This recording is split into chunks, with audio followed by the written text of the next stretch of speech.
All right, guys. It is time to rock and roll. All right. You've seen the rest. Now you get to spend time with the best, as they say. But I don't want to give people the impression that I might be a little bit, conceited or something.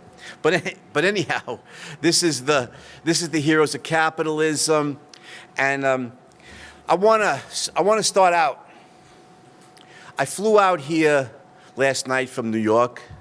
Usual vagaries of traveling, you know, the flight delays and misconnections, but ultimately I made it from New York to Seattle in like 6 hours. Had lunch at Cheesecake Factory. We're good fat Americans, and we're in this luxury hotel here. By the way, can everybody hear me?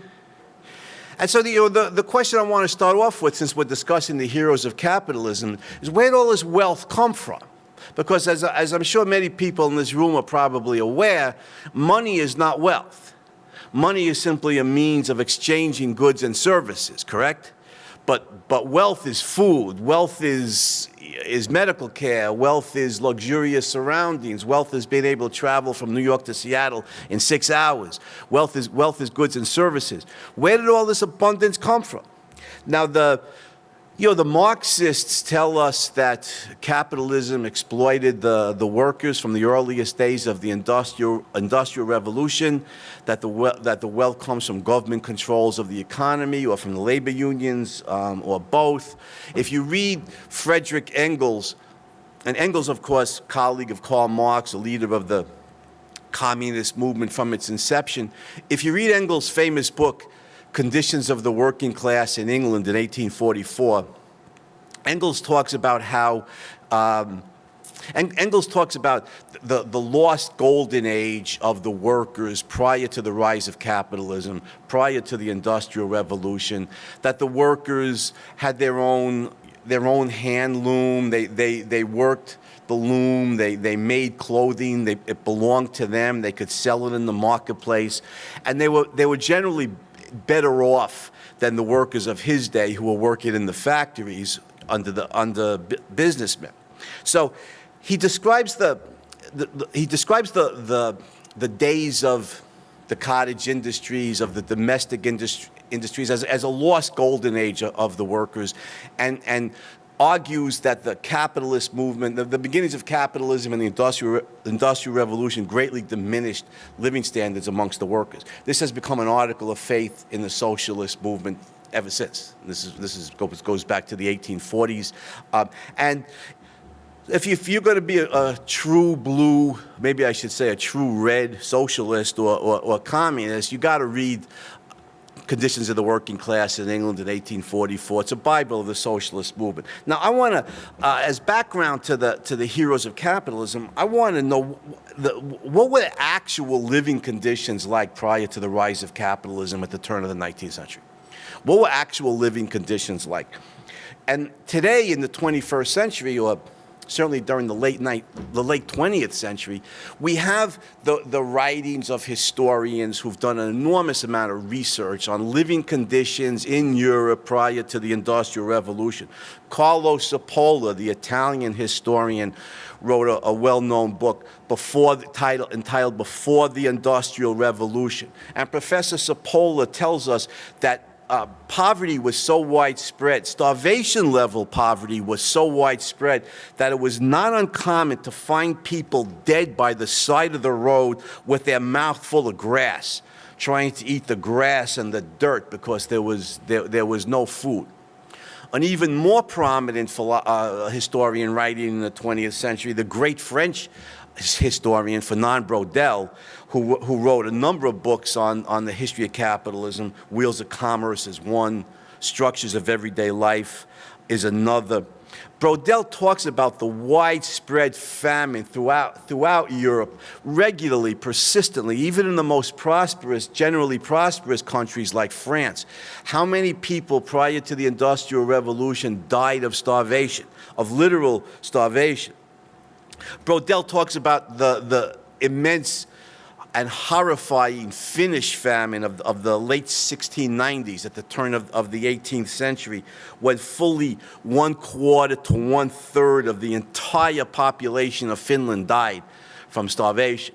Now, a lot of this is driven by climate. This was during the Little Ice Age. The climate was exceptionally cold, making it very difficult to grow crops. But that's part of the point. The primitive agriculture of the day could not deal with those kinds of conditions. Similarly, in Scotland, in that period in the 1690s, we're going to hear a lot about Scotland as we discuss the heroes of capitalism. Similarly, tens of thousands of people in Scotland in the 1690s starved to death, literally starved to death, in a population of less than 2 million. So, I'll give you one last historical example. One of the most prominent economic historians writing in the late 20th century, Angus Madison, in his book, Phases of Capitalist Development, tells us, based on statistical analysis and economic history, that on the eve of the Industrial Revolution in 1760, the overwhelming preponderance of the European population, including in Great Britain, were living on roughly $200 to $300 per year.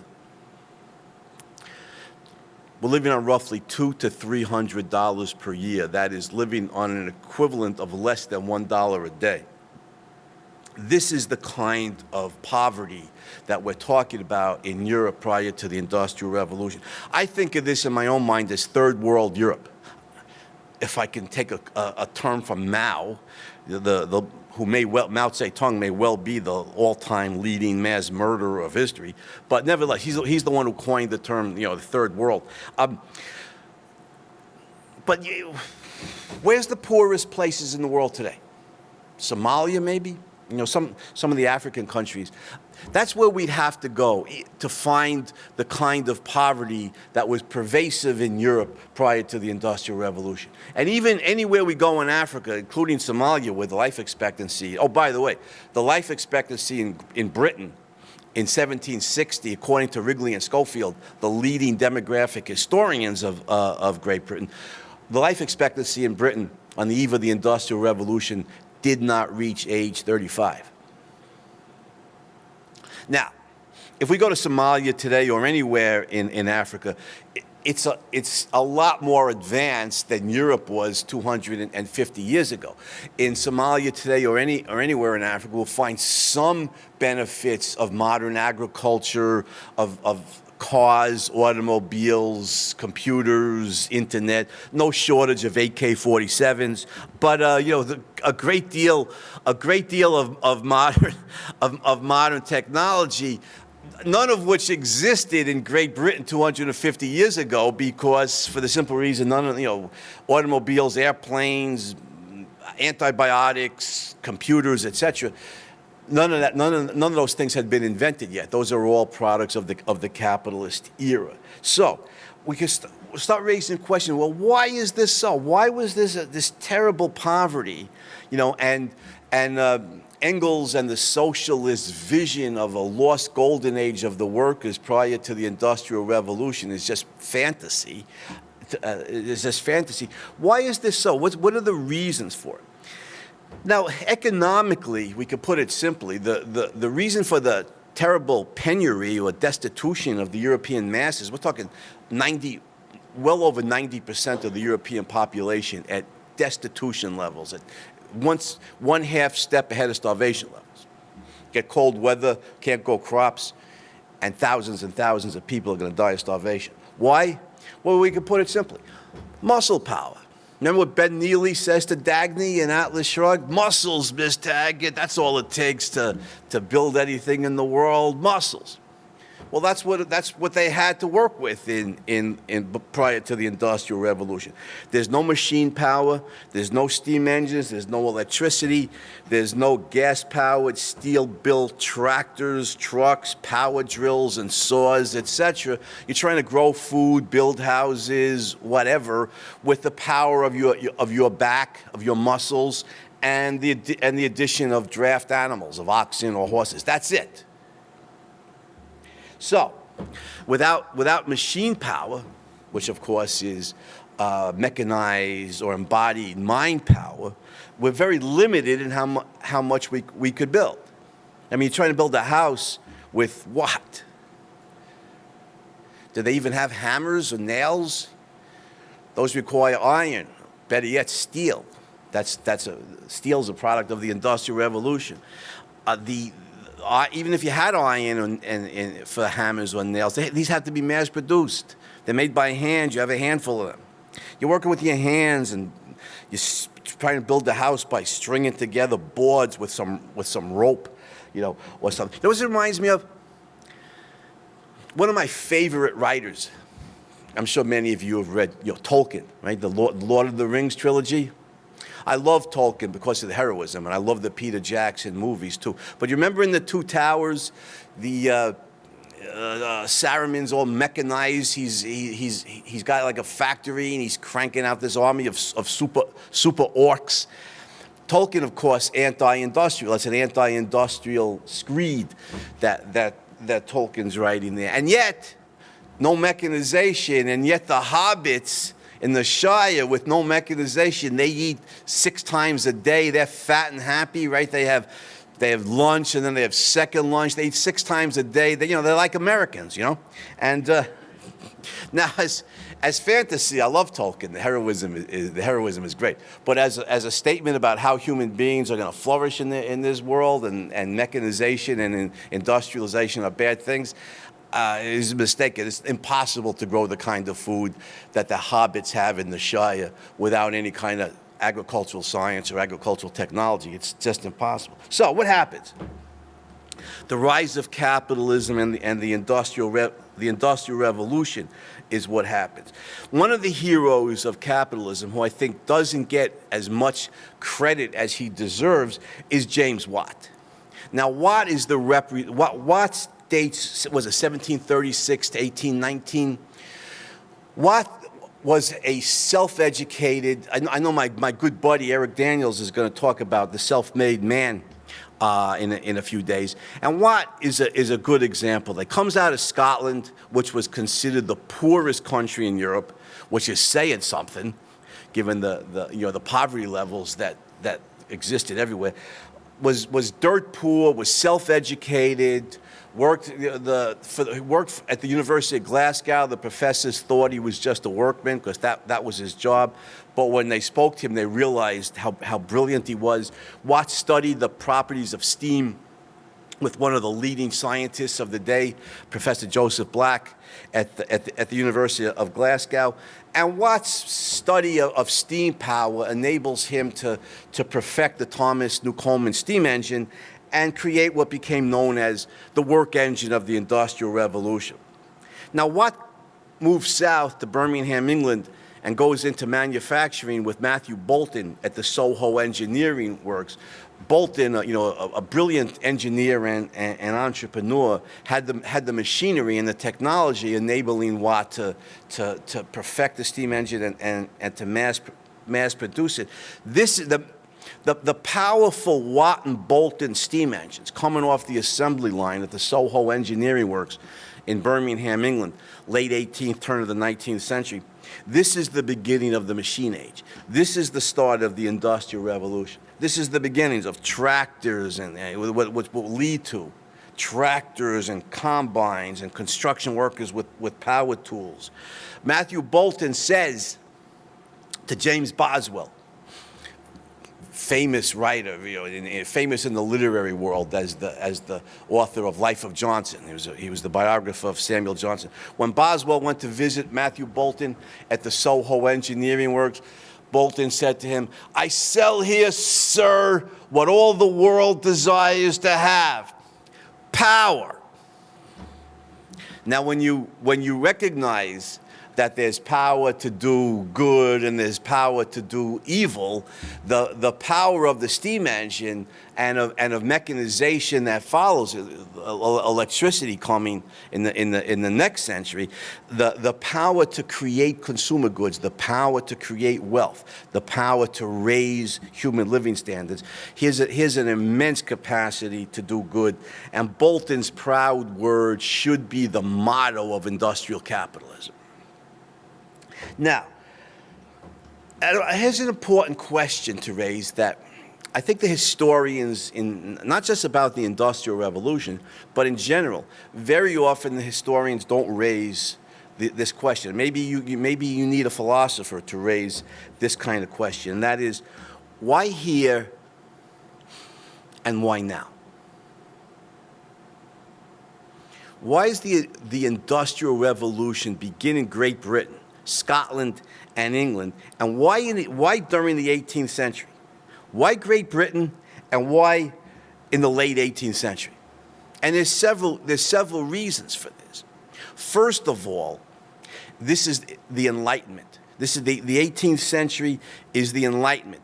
Now, if they teach the Enlightenment at all in the schools, and I don't know that they do anymore, but when I was in public high school, they still taught a little bit of history, not much, but a little. But they taught the Enlightenment as primarily a French phenomenon. You're talking about the French philosophers, Voltaire, Diderot, D'Alembert, and some great minds like that. Now, when I was writing, well, when I was doing the research for my first book, the Capitalist Manifesto, I did an enormous amount of research on this and came to realize that, with all due respect to the French, who made a lot of advances during the 18th century, the Enlightenment was overwhelmingly a British phenomenon, which was well known at the time. Scotland was the fountainhead of the Enlightenment. The Scottish Enlightenment was the fountainhead of what followed in the 18th century. And by the way, you could read Arthur Herman's book, the historian at the Smithsonian, How the Scots Invented the Modern World. It's very good. But this is the Enlightenment, and the leitmotif of the age is a respect for reason, a respect for the rational mind. I mean, the leading figure of the Enlightenment is not Voltaire, although I have great respect for Voltaire. The leading figure of the Enlightenment, in my judgment, is Isaac Newton. Now, Newton's dates was 1642 to 1727. So he's straddling the age of reason and the Enlightenment. But Newton, as the greatest scientist of history, period, didn't merely explain much about the laws of motion in physics. No. Newton did much more than that. What he showed the leading thinkers of the 18th century was the power of reason to understand nature. This is what Newton bequeathed the philosophers of the 18th century. The power of reason to understand nature. What was that great couplet from Alexander Pope, the leading English poet of the 17th century? Was it nature? I don't remember the exact quote, but it was something like, nature and its laws lay hid in night. God said, let Newton be, and all was light. That's great stuff, isn't it? But Alexander Pope here expressing the humanities intellectuals' respect for reason during the 18th century, which they learned overwhelmingly from Newton. Now, if you want to study the Enlightenment, the leading history of it is by Peter Gay, who wrote The Enlightenment and Interpretation in 2 volumes. Notice even the names of those 2 volumes. Volume 1 is The Rise of Modern Paganism, and Volume 2 is The Science of Freedom. The rise of modern paganism. Does Professor Gay think that the leading thinkers of the 18th century were literally polytheists, worshiping Zeus, and Athena or some equivalent? No. What he's talking about is the reemergence of the Greek commitment to reason in contrast to the Christian orientation toward faith.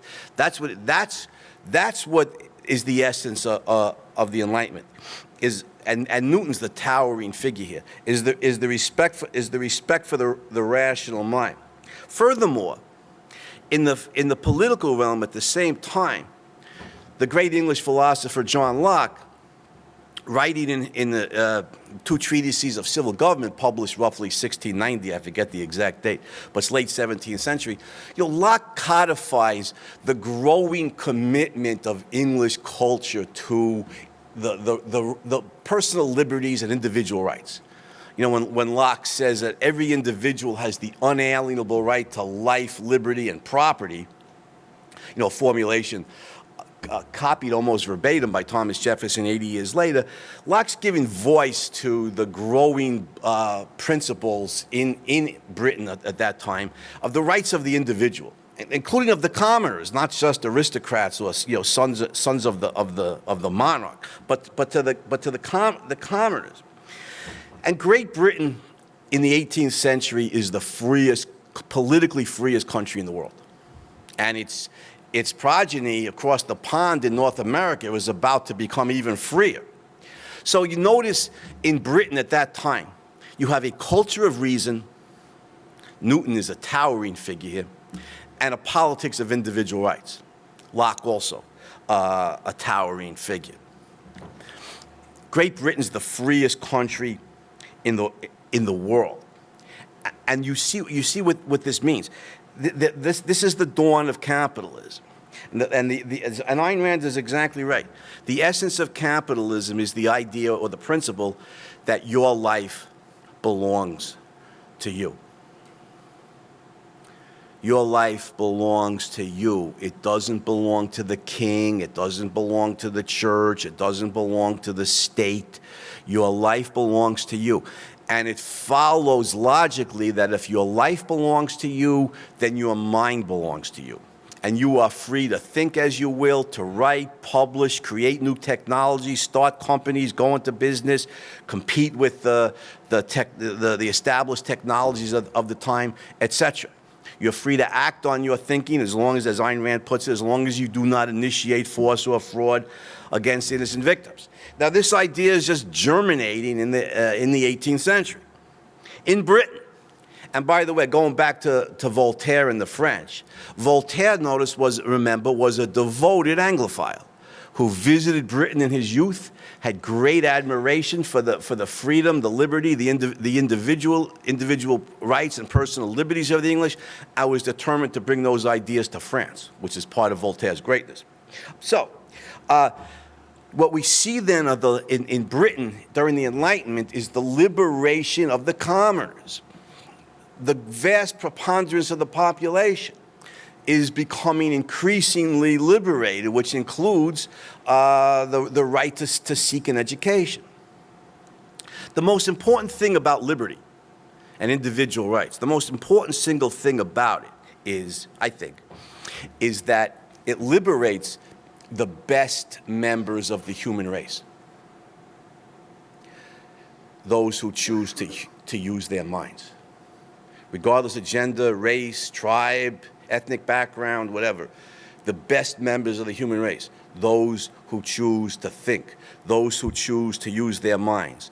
Under capitalism, under the principle of individual rights, they are free to think as they will. Now, conversely, if your life belongs to the state, then it follows logically that your mind belongs to the state. And the only thinking you are free to do is that which is deemed permissible by the state. You could think in accordance with what the king or the dictator or the church or whomever permits you to do. You could think in accordance with their beliefs. And if you disagree, and you disagree loudly enough, well, you go to a gulag or a concentration camp, or you're burned at the stake or whatever. The principle of individual rights liberates the best members of mankind, its thinkers.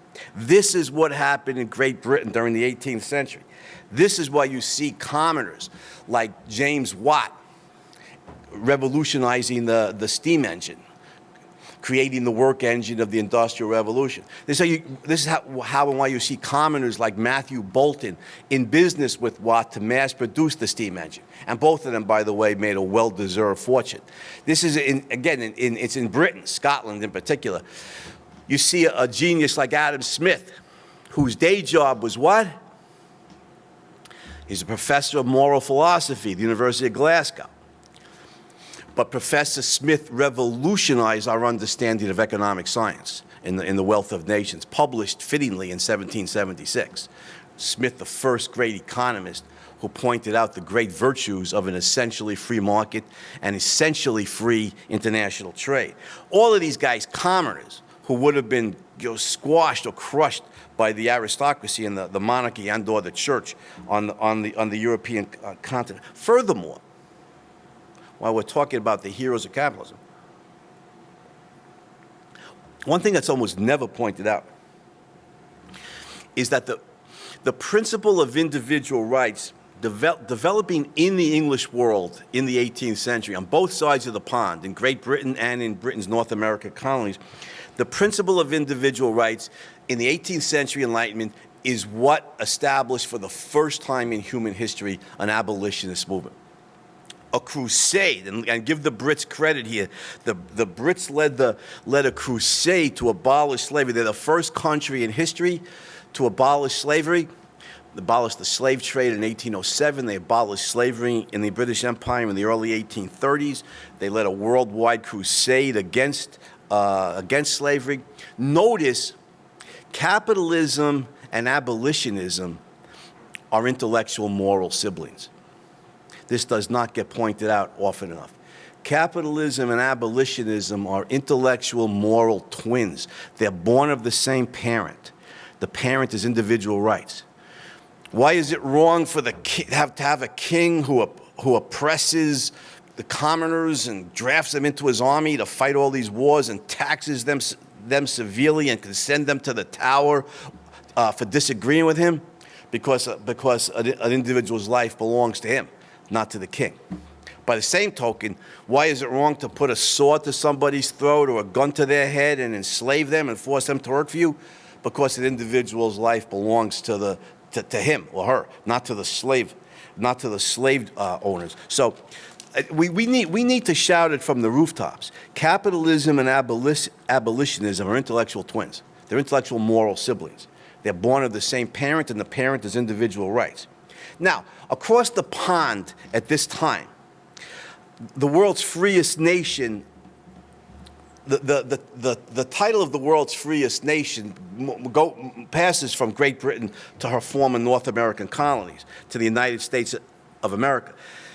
The principle that an individual has an inalienable right to life, liberty, and the pursuit of happiness leads, in the United States, of course, to limited constitutional government, leads to the end of slavery in the northern states by the turn of the 19th century, and, of course, leads to the 13th Amendment ending slavery in this country, the disgrace of slavery in this country in 1865.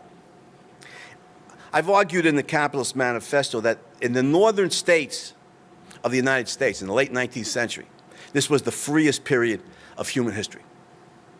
In the southern states, of course, it was massive government-enforced legal segregation of the races, Jim Crow laws, brutal lynchings of innocent black Americans. Black Americans didn't live in America. They lived in a racist dictatorship, to be blunt about it. But in the North, where there was no legalized segregation, there were no legal lynchings, in the northern states of the United States, I would argue from the 13th Amendment ending slavery in 1865, for roughly 40 years until the so-called progressive movement, which is a name that just grates, on my teeth. Because a long time ago, the great Chinese philosopher Confucius said, "See to it that things are called by their right names." And there's nothing progressive about socialism. It's socialism. It's regressive. We can call it the regressive movement if you want. And by the way, while I'm on this is one of my favorite topics. Hillary Clinton and Bill Clinton and Barack Obama and all these guys in the Democratic Party are not liberals. I'm a liberal, a supporter of liberty. I imagine people in this audience are supporters of liberty. We're liberals.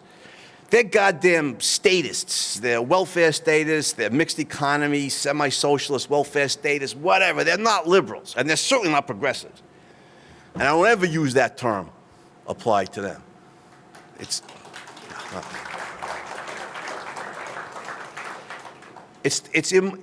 dishonest and immoral.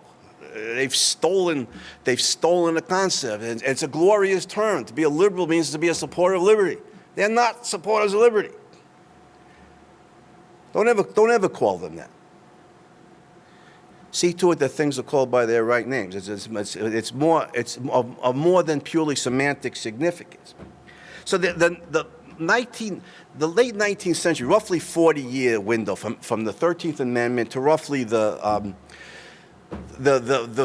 to me, the real acceleration of the regressive era was the Northern Securities trust busting on the part of Teddy Roosevelt and the U.S. Supreme Court that broke up, that set a massively immoral trend by breaking up an enormously productive corporation headed by a railroad holding corporation headed by business geniuses like James J. Hill, Edward H. Harriman, J.P. Morgan, an enormously productive company. That was, I think, 1903, 1904. So you have a roughly 40-year window. I think the northern states of the United States are the freest period of human history. The government, there's not 100%, but this is the closest that the human race has ever come to laissez-faire. This is the closest in human history. The government essentially protects people from honest people from criminals and from foreign invaders, and the Constitution and the Bill of Rights protects honest citizens for the most part from the government. And what that means is you have the freest period of human history. The freest period of human history. What that means is that the legalized initiation of force against innocent persons is at its historic all-time low. The legalized initiation of force is at its historic all-time low. And I'm talking all-time, throughout all of history. Now, if you understand that mind and force are opposites, with this, and that the real danger to being a thinker is that somebody can and will initiate physical force against you and you're not protected against the initiation of force.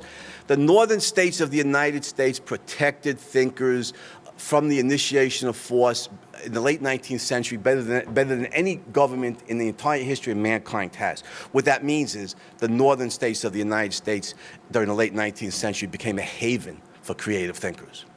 Now let's reality test that.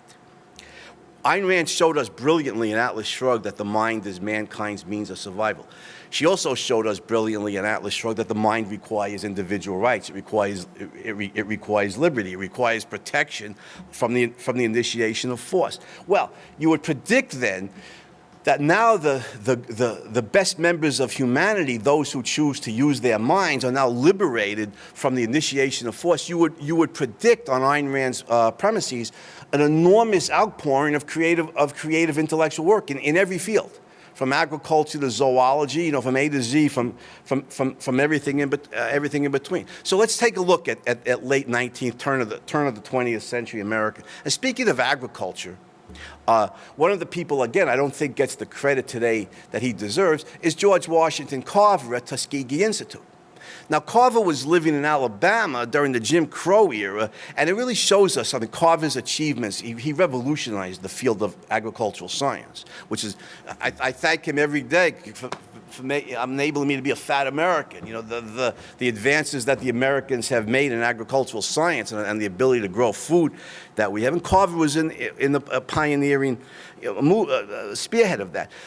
This is Alabama, and it really shows us something. During the Jim Crow era, speaking of Tuskegee Institute, where Booker T. Washington established and ran a brilliant university for the best black minds in the American South. At Tuskegee Institute, Booker T. Washington's staff has a whole, they have a whole room devoted to newspaper accounts of lynchings. It's like over, I forget, like 3,400 innocent persons lynched by racist mobs, which is evil as hell. And yet it shows us something. There are degrees of evil. Because even under this kind of racist dictatorship in the American South, Booker T. Washington was sufficiently free to establish and run this brilliant university at Tuskegee. He was free, Washington was free to get contributions from northern capitalists. Julius Rosenwald at Sears Roebuck contributed an enormous amount of money to Booker T. Washington's campaign to build schools for black children throughout the Jim Crow South. because the racists who ran the governments didn't care whether black kids got educated. And so Washington was able to was free enough to raise funds from northern capitalists to establish something like 5,000 schools for black children throughout the Jim Crow South at the turn of the 20th century, which, of course, decades later reached a culmination. You had the rise of an educated black leadership class. Martin Luther King is one example, who were able to finally overturn the Jim Crow laws during what's, again, the misnomer of what's called the Civil Rights Movement. Another misnomer. The real name here, the proper name, is the Individual Rights Movement for Black Americans, and long overdue. Now, my point is Carver was free enough at Tuskegee, however much the brutal segregation of the American South during that era lynched thousands of innocent blacks. There are degrees of evil. What would have happened to a hated or deprecated racial minority under the Nazis, for example? Another point. The National Socialists. Use the term National Socialists. Call it by its right name. Because this is as socialist a system as ever existed. Your life has been socialized. Your life belongs to society. Your life belongs to the state. It does not belong to you. And the state can dispose of your life as it sees fit. What would happen to a persecuted or hated racial minority under the National Socialists? Probably an attempt at annihilation. What would have happened to class enemies under the communists? An attempt at annihilation. So as evil as the Jim Crow South was, and it was, there are degrees of evil. And you see George Washington Carver sufficiently free at Tuskegee Institute to revolutionize the field of agricultural science. Now, in the North, that was in Alabama. I was focusing here on the North.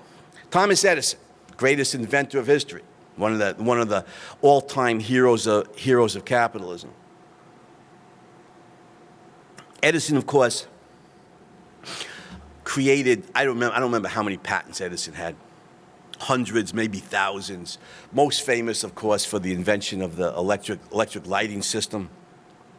And, of course, for the power station that electrified and lighted New York City, eventually the entire country, and eventually the entire world, except for North Korea. But by the way, here we are on the left coast, you know. But if we go to the leading universities out here, you know, to Stanford, UCLA, Berkeley, places like that, you know, you see all of these Asian kids, including a lot of Koreans, getting PhDs in electrical engineering, and North Korea has no electricity. The heartbreaking, brutal, tragic irony of that. Obviously, the problem is communism. But anyhow, Edison, of course, makes this enormous advance in electrical engineering and with his other inventions in other fields as well. Alexander Graham Bell, the Scottish immigrant, invents the telephone, patents it in the late 1870s. A great story on this, I think, is true because I've read it in several sources, is that in the late 1870s, after the telephone had been invented and patented for several years, there were very few of them were in use, and Bell himself didn't see much commercial prospect for the telephone. He offered to sell full patent rights to the telephone to Western Union, which is a telegraph company. It was the high-tech industry of its day. Full patent rights to the telephone, I think it was like $100,000. I mean, $100,000 in 1870-something was a lot of money.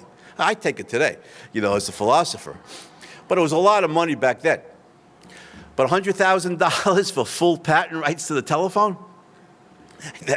And the suits at Western Union said to him, "It's a toy. What are we going to do? What are we going to do with this? We don't." And here's also a really interesting point, and that is these guys at Western Union aren't unintelligent. They run the telegraph company. It's the high-tech industry of its day. The point here is how difficult it is to see something that hasn't existed before. How difficult it is to see the future, to be a visionary. Well, fortunately for Bell, and perhaps for all of us, Bell's father-in-law, Gardner Green Hubbard, was an entrepreneur. Bell's father-in-law saw the future here. He saw the commercial viability of the telephone. And he founded the Bell Telephone Company on his son-in-law's patent to the telephone, which morphed into AT&T, the telecommunication giant, and of course made Bell the wealthiest inventor of the 19th century, deservedly so, even more so than Edison, who himself was a self-made millionaire. Now, even though some of the great heroes of capitalism, the thinkers who have carried us forward under the principle of individual rights, even though the Wright brothers flew first in 1903, early in the 20th century, these two self-educated bicycle mechanics from Dayton, Ohio, were studying the principles of aeronautical engineering in the 1890s, in the late 19th. Anyway, turn of the 20th century is obviously a continuation of the 19th century. But the Wright brothers' first manned-powered, heavier-than-air flight at Kitty Hawk, North Carolina, in 1903, of course, represents an enormous step forward or upward for human beings. And I always thought, that was 1903, December. And I always think of that when I'm reminded of the famous line, "The eagle has landed." Everybody in this room knows what that refers to. The eagle has landed. Apollo 11, July 20th, 1969. Lands on the moon, the first human lunar landing of history. Think about that. December 1903 to July 1969, that's less than 66 years from Kitty Hawk to the moon. This used to be a great country. Well, maybe Trump can make it great again. We'll see. It's a joke. No, I just want to say, while we're on this topic, that I respect Trump enormously as a businessman. I mean, he built and developed all over the New York area. He was a great builder. And I thought back in 9/11 that whoever owned that site of the World Trade Center should have sold it to Trump. And within 3 years, we would have had, a skyscraper. Skyscraper wouldn't have taken 12 years or whatever. As a presidential candidate, that's another story. But anyhow, we're talking about the great heroes of capitalism, the Wright brothers, certainly there. Now, Henry Ford, the poor farm boy from Michigan, speaking about seeing the future. Ford did not invent the automobile. There were guys on both sides of the pond who were tinkering with automobiles in the 1880s and 1890s. There were only a few of them in existence in the late 19th century. A few rich guys owned them, and they used them for racing. As they were toys. In fact, Woodrow Wilson, the semi-socialist, predictably scorned them. He called the automobile I don't remember the exact quote, but the wealthy plaything or toy or something. But Henry Ford saw what nobody else saw at that time, and that is that the automobile was going to revolutionize personal transportation in this country. It was going to replace the horse and buggy. And he, of course, mass-produced the automobile and, of course, was able to bring the price down to the point where his own workers and thousands and thousands and thousands of, eventually millions of Americans were able to afford the automobile. Notice, again, the principles here embodied in these stories. Notice how in a free society, in a free market, notice how innovations build upon innovations. Notice some of the things that enabled Henry Ford. Ayn Rand taught us brilliantly in epistemology. See the big picture. Integrate. Go as wide as you can. Let's see the big picture here. What enabled Henry Ford to build an automobile so inexpensively that gazillions of Americans could afford to buy one? Well, one of the things that enabled it was Andrew Carnegie's mass production of steel at Carnegie Steel. Carnegie was one of the first in the 1870s. Carnegie was one of the first to recognize that the new Bessemer process for manufacturing steel was brilliant, and that steel was the future. Carnegie, it's ironic. Carnegie's infamous for saying, pioneering don't pay. And yet he pioneered relentlessly throughout his career. He was the one who realized, I got to go back to America. Carnegie summered in Scotland, in Britain, because during the Civil War, when he was building, he worked for the Pennsylvania Railroad, and he was building telegraph wires for the Union Army. Carnegie was a devout abolitionist. He collapsed from a combination of sunstroke and overwork. So after that, every summer he went back to Scotland, where his family, of course, had emigrated from. In Great Britain, he saw Bessemer's process at work. He owned the iron foundries in Pennsylvania, and he realized steel was the future. He came back to America, got to tear down these iron foundries. We're going to build steel mills. His partners objected. He bought them out. He built the steel mills. He ran Carnegie Steel so efficiently for decades that he brought the price per ton of steel way down. I mean, enormously down, enormously. And notice what that makes possible. It makes it possible when steel is much cheaper than it used to be. One thing it makes possible is for Henry Ford to revolutionize personal transportation in the United States by building automobiles sufficiently inexpensively for millions of customers to afford them. Another thing it makes possible is the creation of the distinctively American contribution to the field of architecture, the skyscraper, which uses enormous amounts of steel. Prior to Carnegie, skyscrapers would have been prohibitively expensive. But after Carnegie, engineers like William LeBaron Jenney, another hero of capitalism, who is credited with building the first skyscraper in Chicago in the 1880s, 1880, whatever that was. And of course, Louis Sullivan, the great Chicago architect, who was famous for building skyscrapers across Chicago, throughout the Chicago area. Part of what made this possible, the new designs, is the creation of steel and the inexpensive steel produced by Carnegie. My all-time favorite novel, The Fountainhead. On his deathbed, what does Henry Cameron say to Howard Roark? Watch the light metals industry, Howard. Watch the plastics industry. You're going to have to show the fools what possibilities the human mind has created for them. New material opens up the possibility of new forms. With steel, inexpensive steel, we can build up. That's what Carnegie made possible. The creation of the skyscraper by people like William LeBaron Jenney and Louis Sullivan in Chicago in the 1880s. Furthermore, you know what people really don't, when you put the dots together, you know what Carnegie really, you talk about innovations, building upon innovations. What about farm equipment? Tractors, combines, harvesters. You know how much steel those things use? John Deere was another hero of capitalism. John Deere revolutionized agricultural technology. He was one of the first guys to build steel plows, to use the new steel to build plows that could break through the hard terrain of the American Midwest. You know how much steel is in the technology, the agricultural technology employed by American farmers to grow all the food they do? It's an enormous amount of steel. So you see the way innovations build upon innovations and the great productivity of Carnegie and what he made possible. Same time, tractors and automobiles require fuel, so do airplanes. Who made that possible? Carnegie's colleague in Cleveland, John D. Rockefeller at Standard Oil, matched Carnegie barrel of oil for ton of steel.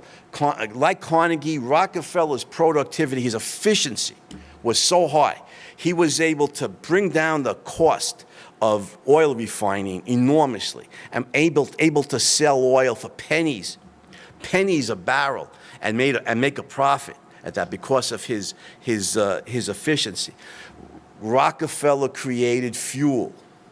Again, one of the reasons Ford was able to revolutionize transportation is Rockefeller's immense production of petroleum products, including gasoline. How much did gasoline cost at the turn of the 20th century? It was like pennies a gallon. It was pennies a gallon.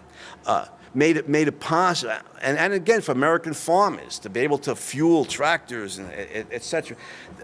These guys don't get the credit they deserve. They're called robber barons. Robber barons. I mean,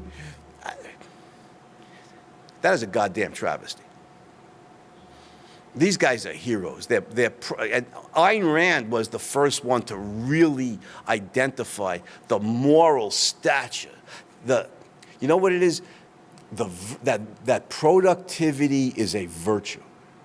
That the production of goods and services that human life depend on is a virtue because it immensely advances human life, and benefit to human life is the standard of good. Ayn Rand was the first to recognize what grand-scale heroes these producers were, to say thank you and to give them the gratitude and the moral validation that they so eminently deserve. Now, I can go on and on with this, but I'm running out of time. With the heroes of capitalism. So let me say a couple last points. Notice I've been focusing here on applied science, technology, industrialization, for which America is famous, and justly so. If Germany is the land of poets and philosophers, as they say, then America is the land of inventors and innovators, without a doubt. But we're talking about liberating the human mind and seeing the outpouring of creative advances in every field, not just in applied science, technology, industrialization. Let's look briefly at the humanities. In the 19th century, the United States was a very young country with a very small population, but it produced a body of national literature second to nobody.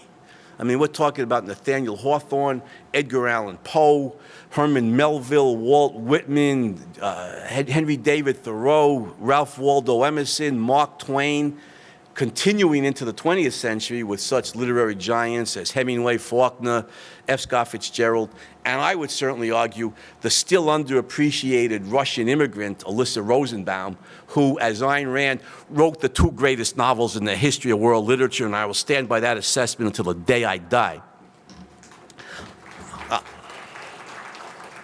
The Fountainhead and Atlas Shrugged are the two greatest novels ever written. I have no doubt of that. You see this tremendous advance in the field of literature. Furthermore, Ayn Rand in the field of philosophy with the creation of objectives. This is in the 20th century, but this is still the continuing of a significant extent of freedom in the United States. Ayn Rand revolutionized, with the creation of the philosophy of objectivism, she revolutionized the field of philosophy, the most fundamental field of all. What would have happened to her in the Soviet Union if she had tried to write the Fountainhead, Atlas Shrugged, or to try to publish the Fountainhead, Atlas Shrugged, or her writings on objectivism? She would have been sent to a gulag, to a slave labor camp, and she would have been killed. In America, she was sufficiently free to revolutionize two fields, literature and philosophy. Psychology. Psychology is born in the 19th century. William James at Harvard is the pioneer in the field of cognitive psychology. Freud, of course, in Vienna pioneers the field of clinical. But James at Harvard in the 1880s has the world's first research lab in psychology, publishes his massive two-volume Principles of Psychology. My buddy Lee Pearson tells me it might be the greatest work in the history of psychology. Published it in 1890, revolutionizing the field of cognitive psychology. Where was the film industry created? Turn of the 20th century America, actually in New York City, largely by penniless Jewish immigrants. Why'd they move to Hollywood? That's funny today. They moved to Hollywood to escape regulation. That's funny. I mean, that's funny today. California is the most fascist state in the country. But they moved. But back, in 1915 or whatever, Hollywood was the Wild West. Anyhow, I criticize Hollywood all the time. But it's the birth of the film industry. And if I'm going to be completely honest, they make some very good movies. There's some very good movies that come out of Hollywood. Just the Spotlight. I was pleasantly surprised to see Spotlight win Best Picture, last year. It was a brilliant, brilliant movie. Where's the music industry? Where was the music industry created? Again, turn of the 20th century United States. Notice Edison had invented the phonograph. Marconi, who was a European, invented the radio. But where did Marconi go to commercialize the radio? He came to the United States. If I remember correctly, you could check me on this, I might be misremembering. I believe that Marconi's American patent to the radio formed the foundation of RCA, the Radio Corporation of America. And you commercialize radio, it's a great invention. What are you going to do with it? Well, one of the things you can do with it is play music. And so musicians had a way to reach thousands and thousands, if not millions of listeners. Edison had invented the phonograph. You can make records and make money that way. And by the way, David Sarnoff at RCA, through the Depression, it's Radio Corporation of America, but Sarnoff recognized what few people did, that television was the future.